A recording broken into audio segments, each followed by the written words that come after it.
man īstenībā man daudz kas ierobežo. Pārvietošanās vispār. Man ir tāda sajūta, ka šis personīgo auto vispār. Jā, nav iespēja. Bet arī ar personīgo auto īsti, tā kā mēs nevaram rīdīt, ka tā ir norma. Tāpat kā jūs teicāt, tad it kā sabiedrība mums paģēra arī mūsu vecāki saka, ka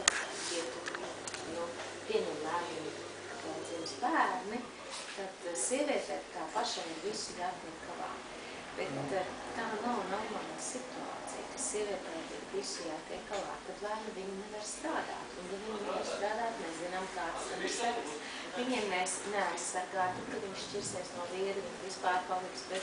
Jā, tas ir atkal nākotnē. Tas ir cits stāsts, bet to mēs tāpēc ir ļoti svarīgi saprast to, ka sievietei, kurā gadījumā cilvēkiem, kuriem ir bērni, ir nepieciešams atbalsts. Tāpat kā cilvēkiem, kuri aprūpē vecus vai slikus cilvēkus, ka nevaram mūs to uztūst kā tikai privilēģiju viņiem. Tas ir sabiedrības jautājums. Tas ir sabiedrības jautājums. Tātad, ja mēs gribam, lai mums ir šī tautas atdaudze, un mēs to gribam, vienotībā programmā tas ir rakstīts, vienotības programmā ir rakstīts par universālo dizainu likumu, vienotības programmā ir rakstīts arī par darbu privātām dzimumu savienošanas iespējām. Tad es domāju, tad vienkārši ir jāveic šie mazie solīši, kurus mēs runājām. Universālā dizaina likums, veselības aprūpas piemība, grūtniecēm, arī, kas saistās ar grūtniešu aprūpu, bet arī pēc tam, kas saistās ar... Tieši tā. Jo pēc tam bieži vien ir vairāk komplikācija nekā pirms tam. Jā, un ir novājināta. Un it kā tagad ir, ja ir kaut kādas komplikācijas, tad it kā ir garāks tas maternitātes atvaļinājums, 7 dienas, jā, bet tas jau nerisina situāciju daudzos gadījumos. Izglītības pieejamības, vai bērndārds kaut? Jā, pirmskolas iestādes. Arī, jā, tieši tāpat tie visi pulkni un tā tālāk. Es domāju, ka mūzikas skola un tāda, tas jau viss arī ir, tas maksā tādu naudu, ka maķis tajā. Pieņemsim šogad rītā, kad bērni, lai balēs pirmajā klasē, tev ir sākumā jābūt 160 latiem obligāti. Tev ir vairāk bērni, kā tu vispār tā vidēja alga Latvijā jau ir...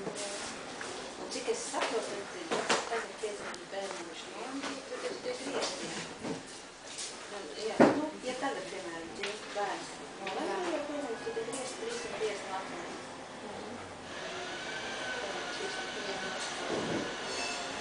Jā, nākamais nedēļai ir weekend.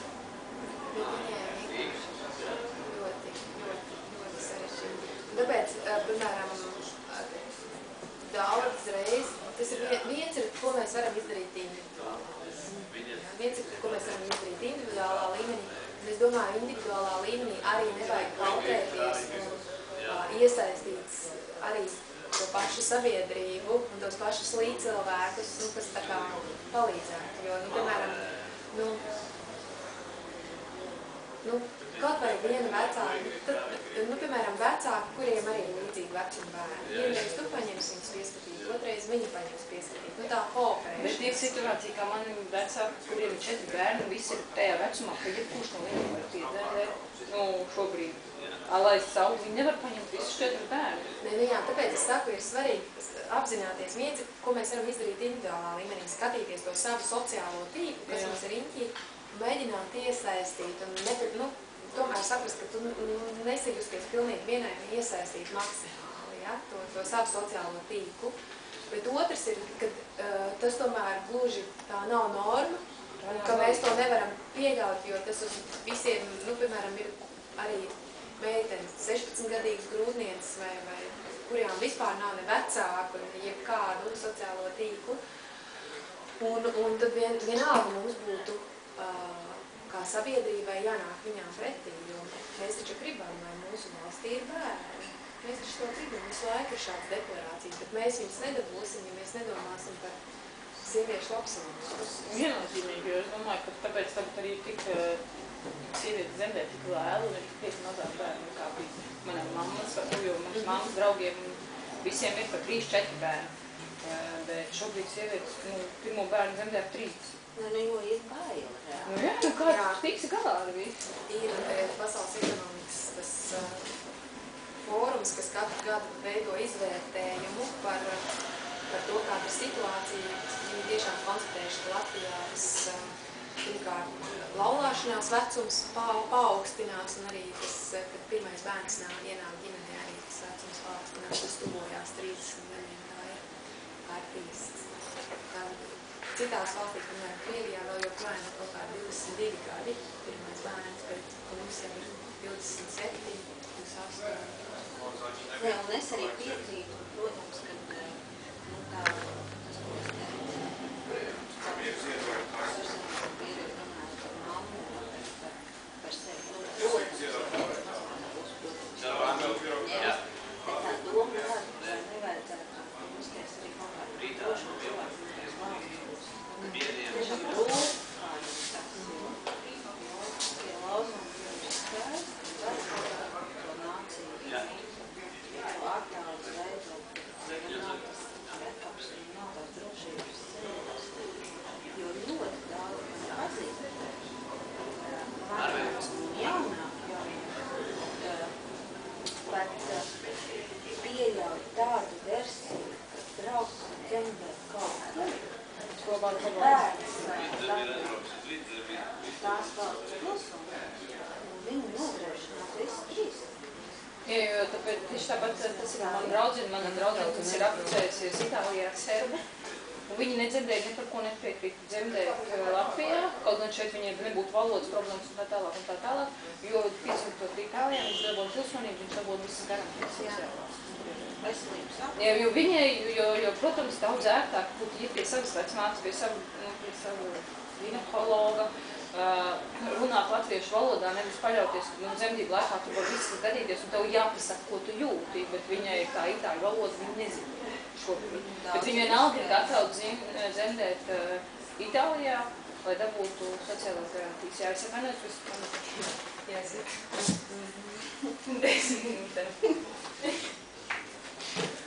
Jā, šito mēs... Jo viena lieta ir braukt, es atvainojos, lasīt sēnes, lai nav tādas trebīgas, un otrs jau, kas vispār man liekas, tas ir vajadrāk.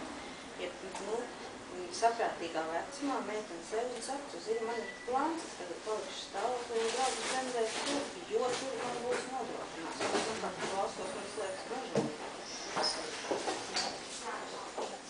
Un es saku, tālāk jau manīs. Atpakaļ jau droši neaprieš, ko atpakaļ. Un neskatoties to, ka tu vispār nevar. Redziet, tad iezīmējās ļoti skaidrs līnijas, kas mums kā vienaktīvai ir jāatdēr. Ļoti skaidrs. Pirmām kārtām mums tomēr ir jāiestājās par to un jādabūs gatavs, ka vienkārši pirms ir iespējams šīs pirmskos iestādes jau ļoti agrīnā vecumā, ne tikai tā kā tagad tas ir iespējams. Laukos jau ir iespējams no pusotra gada no 3 lauku pilsētās Rīgā, es saprotu, ka tas ir pirmā brīdē. Ja tas mums nav iespējams, ja mums ir tiešām citas prioritātes, ka ilgi kaut kāda būvis jau nevis mūsu bērni un tā, tad es domāju, vismaz ir jāveicina profesionālo auklīšu dienests, kas tad arī būtu kaut kādā veidā pabalstīts no pašvaldībām un valsts. Šajā gadījumā, ka tur varētu ienākt tie abi resursi, jo ja mums ir bērni svarīgi, tad mums ir jāpaskatās, kā mēs varam veidot šo te atbalstu. Un tad vismaz, lai mēs dabūtu tās māmas darbā pie ienākumiem, vismaz varētu būt šīs profesionālas auklītes, kurām mēs varam uzticēties, ka mums patiešām ir profesionāls, jo ir daudz dažādu stāstu par to, kā auklītes rūpējas par bērniem. Tas ir nāk. Jā, un ir šie tā saucamie mazie privātie bērnu dārziņi, kur vienkārši bērni neiziet ne svaigā gaisā, ne tur viņi, protams, nomaksā nodokļus, jo tas ir ļoti dārgi un tā tālāk. Mums vajadzētu radīt arī to vidi, kas ir mazāk birokrātisks, kas dotu tā kā atvieglojumu šiem mazajiem privātajiem bērnu dārziņiem, kad tomēr pieprasīt arī profesionalitāti un tā. Lai būtu drošības arī meklēt šīs alternatīvas. Un es domāju, tas viss ir izdarāms, tikai nepieciešams, kad ir virzītāji, šo jautājumu virzītāji. Domāju no Saeimas, ka ir pieprasītāji, lai šie jautājumi virzītos. No sabiedrības atbalsts, es domāju, sabiedrības atbalsts. Es domāju, izpratni ir. un viņi tā kā būtu jūtami, un vienkārši tas jādabū cauri. Vēl jau ir nākošā problēma, tā atgriešanās šajā darba vidē. Tāpēc, jā, to es izkritus, jo arī ļoti daudz draudzenes un paziņas saka, iet tas pusgads un 8 mēneši, kad ir tikai pārķeru sarunas, un tad viņi jau jūtās, nederīgi vispār, tad tā ārējai vidē neviens tā īsti negrib ar viņu komunicēt, ja par to, par ko viņi tikai runā. Jā, nav aktuāli, ka šodien atnāca lielāka bērni. Nē, nu jā, un var saprast to māmas prieku, un tad viņi saka, mums saprot reāli, ka tajā kompānijā vispār ir krīnas cauri. Mums saka, mums aiziet pa darba interviju, un visu nodas kopā. Protams, ka tai vecai darbvietai ir jānodrošina tā iespēja atgriezties. Bet ir ļoti, ļoti dažādi darba devēji paņēmieni, kā ļoti ātri to vēlmi nogalināt. Tā sieviete atgriežas, un viņi saprot, ka neiet cauri, ļoti lielu tādu. Jā, šajā sakarā es aicinu griezties Māras centrā, ja tādas situācijas notiek, jo mēs tā kā iestājamies, un mums ir pat gadījums, ka sieviete tika atbrīvota no veselības ministrijas, ja? Bet viņa tika pēc vairākiem tiesas procesiem atjaunot darbā, bet stāsts ir, ka pat valsts institūcijas šādi izturās pret mūsu pašu cilvēkiem. Diemžēl tas tā ir. Un te ir jautājums arī, vai tu kā individs jūties aizsargāts un vai kaut kur var vērsties. Es domāju, ir labi, ja ir kaut kādas nevalstiskās organizācijas, kas atrod no ārpasaules resursus, lai pastāvētu un atbalstītu sievietes Latvijā. Bet, ideāli tas būtu arī, ja mums būtu spēcīgs tiesības sargs, ja mums būtu arī ne tikai sabiedrība pieprasīt šo spēcīgo tiesību sargu, bet arī ievēlētie Saeimas deputāti raudzītos, lai mums būtu spēcīga tiesības sarga institūcija. Un lai vienkārši cilvēki arī, ja viņi tās tiesības tiek diskriminētas, konkrēti sievietes ar maziem bērniem, ka viņām būtu kur vērsties. Tieši tā, jo. Un ka aiz viņām būtu, kas stāv un iestājās, ka viņām nebūtu arī pašām jāmeklē 100 dokumenti, kad ja ir lieta ierosināta, kad tās ir tiesības sargājušās institūcijas, kas pašas meklē izvērtējumu. Tas ir burden of proof. Tas ir tai otrai pusē īstenībā jāpierāda, ka viņi nav vainīgi, ja nevis otrādā, ka sievietei pašai jāpierāda, ka īstenībā kāds pret viņu noziedzies. Un tas ir tāds aspekts, kas būtu tā kā veidojums, un ko es domāju, ja ir tāda griboša Saeima, viņa ar tādu vienkārši gribošu attieksmi var daudzas lietas panākt un daudzas lietas stiprināt, kas mums jau ir valstī. Nav jau tā, ka mums galīgi nekā nav.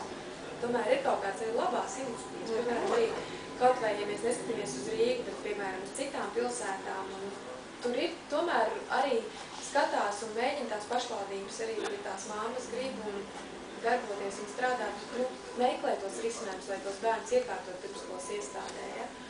Un šāds labās prakses un iniciatīvas būtu tā kā kultivējams un atbalstāms un reklamējams pēc būtības un sliktās prakses nosodām. Bet šobrīd jau ir mazliet krietni citādi.